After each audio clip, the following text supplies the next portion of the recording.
तो नमस्कार दोस्तों, मैं हूं बिमल उमराव। इस समय सुबह का टाइम है। बकरियों के लिए मैं भूसे की सानी बनाने जा रहा हूं। तो बहुत सारे भाइयों का इस तरह का क्वेश्चन आता रहता है, बिमल भाई गेहूं के भूसे की सानी कैसे बनाएं, बकरियों को कैसे खिलाएं, बकरी कैसे खाती है, गेहूं का भूसा हमारी बकरी नहीं खाती है, क्या करें। तो देखो, आज क्या करना है वही मैं आप लोगों को बताने जा रहा हूं। कैसे बनाओगे, आपको सबसे पहले लेना है खल। अब खल आप कोई भी ले सकते हो, सरसों की यूज कर सकते हो, लेकिन यदि पहली बार बनाने जा रहे हो तो सरसों की खल यूज ना करें। जो मार्केट में पशु आहार आते हैं, बने बनाए पशु आहार आते हैं, खल मिलती है, वो आपको ले लेना है। 2 घंटे पहले आप उसको पानी में फुला देंगे। इस तरह से फुला देना है। फुलाने के बाद गेहूं का भूसा ले लेना है, उसमें ये खल डाल देनी है। इस तरह से अच्छी तरह से मिलाना है। यहाँ पर जो मैंने यूज किया है वो सरसों की खल यूज किया है, क्योंकि सर्दियों का मौसम भी चालू हो गया है और सर्दियों के मौसम में सरसों की खली अच्छी रहती है। धीरे धीरे बकरी सरसों की खल भी खाने लगती है। तो स्टार्टिंग आप किससे करोगे? पशु आहार वाली खल से कर सकते हो। इसके बाद सरसों की खल भी आप इसमें मिला सकते हो, पहले से फुला के रख देना है। अब देखो, इसमें आप क्या क्या डाल सकते हो। थोड़ा सा आप नमक भी इसी में डाल सकते हो। काला नमक डाल सकते हो, सफेद जो आयोडीन युक्त नमक आता है वो डाल सकते हो। इससे क्या है, स्वाद बढ़ जाता है, प्लस मिनरल्स की जो कमी होती है, जो बकरियां अक्सर दीवाल वगैरह चाटती हैं, वो चाटना बंद कर देती हैं। तो भूसा आपका साफ सुथरा होना चाहिए। देखो, यदि आप भूसा खरीदते हो, बहुत अधिक मिट्टी है, तो फिर उस भूसे को धुल भी सकते हो। पानी इसमें ज्यादा लेके एक बार भूसे को धुलो और धुलने के बाद उसको अलग करके मिलाओ। लेकिन यहाँ पर जो भूसा यूज किया गया है, मेरा है, घर का है। हमने जब भी इसकी कतराई कराई थी, नीचे तिरपाल वगैरह बिछा के कराई थी ताकि इसमें मिट्टी ना हो। तो इसमें एक भी मिट्टी नहीं है, इसलिए हमने भूसे को धुला नहीं है। तो आप लोग समझ गए होंगे कि भूसे को कब धुलना है, जब मिट्टी की अधिकता हो या मिट्टी हो। यदि आपका घर का है, तिरपाल वगैरह अच्छे से बिछा के आपने भंडारण किया है, तो कोई धुलने की आवश्यकता नहीं है। देखो, बहुत अधिक इसमें पानी नहीं डालना है, खाली इतनी ही फुलाना है कि जो ये भूसा है ये टाइट होता है, हल्का सा मुलायमपन इसमें आ जाए। बहुत अच्छी तरह से मिलाना है, एक एक मिला देना। देखो, कई बार ऐसा होता है कि सरसों की जो खल होती है, फुलाते हैं तो ढेला का ढेला हो जाता है।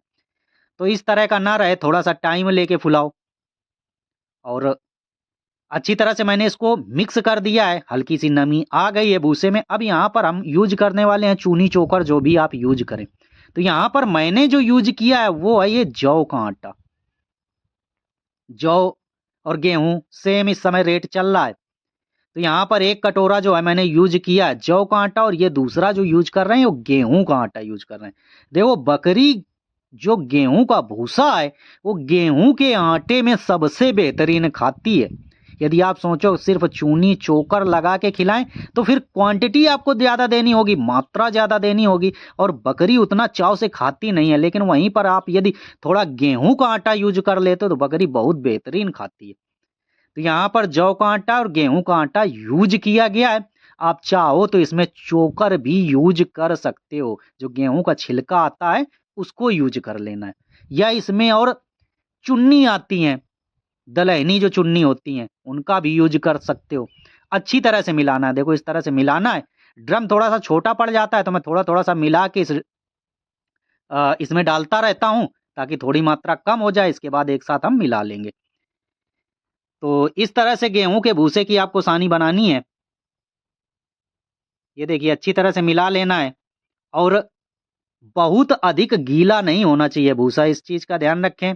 प्लस बहुत कम आटे की मात्रा नहीं होनी चाहिए। आपको आटा भूसे में दिखना चाहिए, इतना मिलाना पड़ेगा, तो ही बकरी खाती है। यदि आप सोचो इसमें हम खल भी ना मिलाएं, आटे की मात्रा बहुत कम रखें, सिर्फ गेहूं का भूसा इस तरह से देना, तो ना तो आपकी बकरी तगड़ी होगी और ना ही बकरी इसको चाव के साथ खाएगी।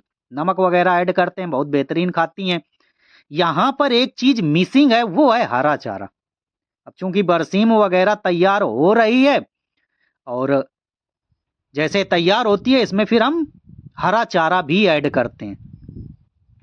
हरा चारा ऐड कर देते हैं तो बकरी और चाव से खाती है। तो देखो, अच्छी तरह से इस तरह से मैंने इसको मिला लिया है, मिक्स कर लिया है। इसके बाद ये बकरियों को हम डालने वाले हैं। तो ये सुबह का टाइम है, सुबह मॉर्निंग में हम सानी वगैरह खिला रहे हैं। तो गेहूं के भूसे की जो भी भाई सानी बनाना नहीं जानते थे, आज जान गए होंगे, सीख लिया होगा।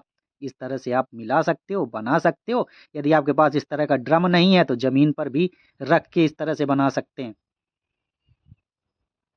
तो देखिए दोनों 2 टब जो है सानी हमने तैयार किया। इसके बाद दोपहर में फिर हम इनको हरा चारा देंगे। हरा चारा में नेपियर है तो कटिंग करके खिलाने वाले हैं।